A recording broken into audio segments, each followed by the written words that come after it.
د هرات سیمه‌ایز چارواکي وایي د جامع جومات د پارک د بیا رغونې کار په 9400 متر مربع ځمکه کې د ترکیې د تیکا بنسټ لخوا پیل شوی او تمه ده تر 3 راتلونکو میاشتو بشپړ شي.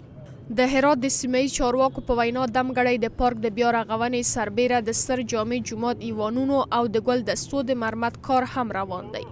پارکی که ساخته میشه احداث مینی پارک در پارک مسجد جامع شریف 100% انشاءالله با مسجد جامع بزرگ هرات با تاریخی بودن مسجد جامع بزرگ هرات همخوانی و چی داره.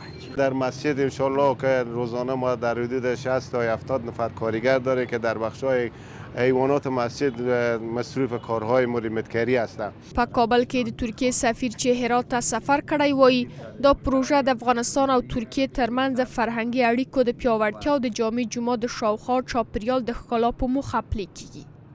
افغانستانın tarihi kardeşi ve dostu bir ülke olarak دا زموږ تاریخي دنده ده چې موږ د ترک او افغان ورورانو ترمنځ دوستۍ ته دوام ورکړو او موږ په هر ډول ښه او بد شرایطو کې د افغانانو ترڅنګ یو. sorumluluğumuz, görevimiz.